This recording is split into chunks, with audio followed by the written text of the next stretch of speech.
Dog's loving it too. Woo! What's the day-to-day like for King County Search and Rescue? Like, Do you hike a lot? Yes. Quick, Yeah. look at this Sasquatch. I don't know I if can you give you one too. So this is where we have our radios. Oh. so how does that work as far as, do you guys put them in here first and then lift them up onto the wheel? Yep. This looks very similar to the one out there, other than the painting is different. Oh, it's hilarious. Better in so many ways, Alan. So then this is our technical gear. I think it's hard to believe you guys are all volunteers and don't get a lot of funding. I just don't think that makes sense. Snoqualmie Valley Unfiltered. Let's dive deep and find the truth. All the stories old and new. From the mountains to the street. It's the people that you meet. Snoqualmie Valley Unfiltered. We are here in Snoqualmie at the home office of Search and Rescue. And we are going to take a ride with Alan. Okay. We are here with Alan Labissoniere. Labissoniere. I'm focused on the biscuit, I guess. That's why it's unfiltered. Yes. So Alan Labissoniere with the King County Search and Rescue. We just met him over at the headquarters of Search and Rescue in Snoqualmie, and now we are headed out to go to a few trailheads and thought we would just ride along with him and just get to know him a little bit and all about what they do at Search and Rescue. So, Alan, how long have you been doing Search and Rescue? I have been in SAR since 16 years, however long that is. So now you've been in Search and Rescue for 16 years, but you actually are head of one of the unit. There's different units. Explain that a little bit. Yep, so I'm the president of Regional Special Vehicles Unit, which is inside King County Search and Rescue. It's our ATV snowmobile unit. So we have 22 members in my unit that all have snowmobiles. Well, they're individually owned snowmobiles, ATVs, side-by-sides, and we have a few unit-owned equipment. We have 3 ATVs, 1 side-by-side, a unit truck, and a couple trailers to haul them around. Wow. So what's the day-to-day like for King County Search and Rescue? Like, you guys aren't always on calls, so. Nope. So all of us work full-time. We all have normal day jobs in corporate America, and we are all activated through the King County Sheriff's Office. So when a 911 call comes in for help, it gets filtered through the fire department and through the sheriff's office. It's written into the law for Washington State that they have the jurisdiction for search and rescue. So they are the ones that every sheriff's office in Washington State has some sort of search and rescue organization that they will use for the calls. So we work very closely with the fire department here, so that they will be the first responder in for any 911 call, and then if it's more than a mile up the trail, they will call us to come in and assist, or they'll cancel and only send us up. And everyone who is on the search and rescue team is a volunteer, is that correct? Yes. So everyone's volunteer. There's only one paid person, that's our deputy. So we are the only county in Washington State that has a full-time search and rescue deputy. That's all he does. So Wow. Like, I remember you saying there's something like 500 or 600 volunteers that are. we have 600 volunteers within King County Search and Rescue. Wow. And what are the ages? Because that surprised me too when I learned how old you. 14. So 14, and I don't know how old the oldest is, but We do have members that have been in SAR for 50 plus years. Wow. So I can count of 3 or 4 people that I know that have been in for 50 years. That's just crazy. I mean, so cool though. Now, you might have already said this, but who is the one that decides who gets sent out? Or do you guys can you all go? How does that work as far as who goes to a call? When the page comes from our deputies, it will typically say OL's operations. OL's is operations leaders call deputy so-and-so at this number. And then with that conversation they'll determine what resources are needed for the call. So it just kind of varies. You will always get our Explorer Search and Rescue. We're in their truck right now for King County Explorer Search and Rescue. They're kind of our ground pounders. They're the ones that do 99.9% of our trail rescues out there.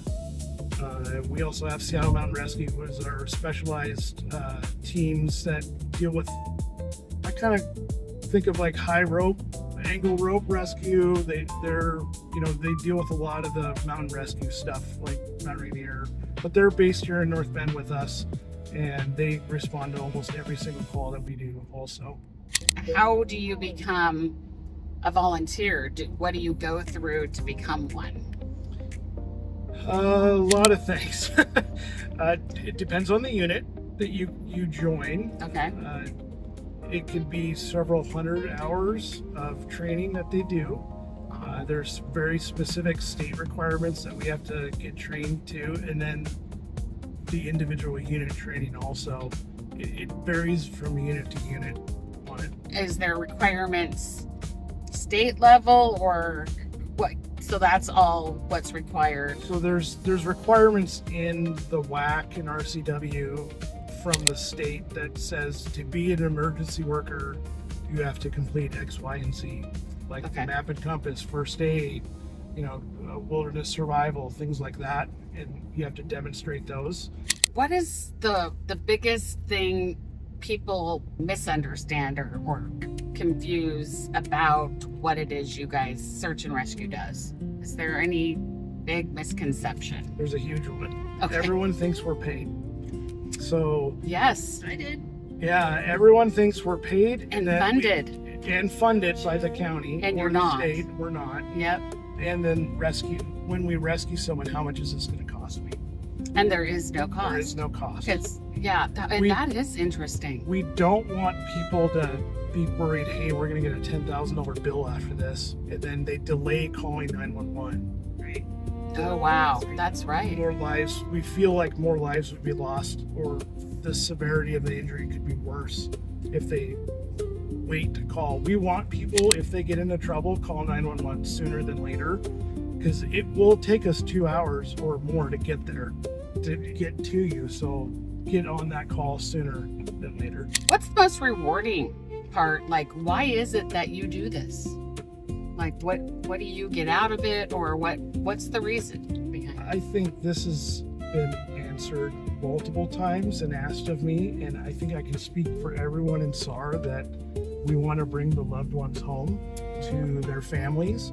So people do get hurt, people do have accidents, and sometimes it's worst case scenario, and everyone has a mother, father, daughter, son, whatever, and we want to make sure that they're brought home. So that's So you guys just all have a heart for that. of course, we all have a passion we're all outdoors people. We all enjoy hiking. We all enjoy making sure everyone's safe. So this is Mount Si. This is big Si is what I'd call it. So this is probably everyone knows this is the place we had the bear incident. Someone was saying when you hear a helicopter, it's 99% of the times they're looking for someone. Is that true? No, it's not. Is it often that you guys use a helicopter? Mhm. Yes. Well, it depends on the nature of the call and where it's at. So if we're at top of Mount Si up here on the haystack and it's a head injury, yeah, we're gonna get him out as quickly as possible instead of having a 4, 5, 6 hour pack out. This is where we have our radios. Oh. A basic computer where we can track our teams. So everything's done off of our phones. So when you log in, to our mapping software, we can track each team member and where they're at on the trail, and we can see that live here. Just basic radios to communicate with them. It has most of our rescue gear on this side. They'll have EMT gear here. This is the litter and wheel. More EMT rope rescue gear. We have oxygen, rigging, if 300-foot ropes if we have to rig someone out to get out of there. Just about anyone fit in that? Everyone will mostly fit in here. Mostly. This is just for this here. So it's So this big, comes in, big wheel. and then it just kind of locks into these little holes here, and then it just gets all strapped in. This talks about everything that we want hikers to carry with them, just in case if there is an emergency. So is there anything on the card that you don't normally carry? I'm curious. I'm familiar with the 10 essentials, but I will Oh. be honest, when we're doing the day hikes, which I know Yeah. is kind of where people end up not being as prepared as they should, there's some things that I don't always have, Yeah. like fire starter. Do you hike a lot? Yes. Makes a little bit more sense that you're a little more prepared. Come across those people on the trails and who have gotten stung or have run out of water, and so I try to be mindful to pack something even though I don't think I might need it, that somebody on the trail might. Oh, want that's it. nice. Okay, back in the truck. So where are we going now? We are heading to visit. So we're going to go to the Mountain Rescue Center. So it's Seattle Mountain Rescue. Okay. You're a volunteer here. Right. Awesome. Come on in. Yeah, this looks very similar to the one out there, other than the painting is different. Oh, it's better in so many ways. Better in so many ways, Alan. It's hard to imagine, but we get lots of missions for people that are ill-equipped and very cold. So we've got change of Extra clothes for them. clothes. Yeah. Wow. Smart. To explain what e-bike, you're not obviously providing all underage kids with e-bikes. right, yeah. What does the program?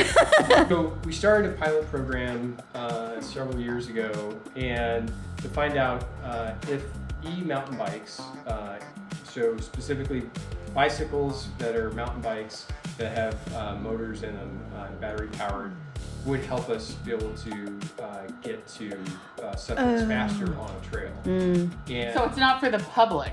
Yes. it's not for the for public. you. That it's makes for- way it's more for sense. us, Okay. Seattle Mountain Rescue. And Okay, well, thank you guys for taking the time to talk with us. This is a nice building. So I thought I would just ask you some quick questions, just that you'd be able to just answer fairly quickly. Snowmobile or ATV? ATV.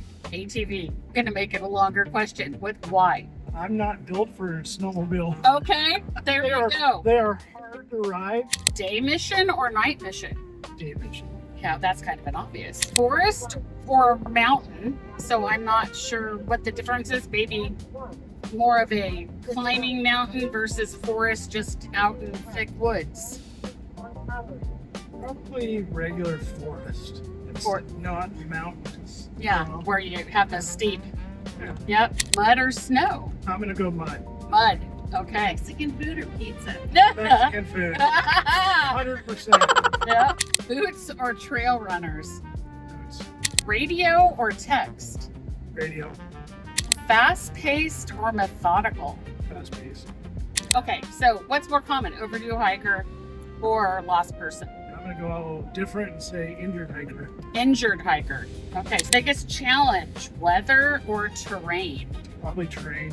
Most important skill, navigation or patience? Patience. You're smiling at that one. 100% patience.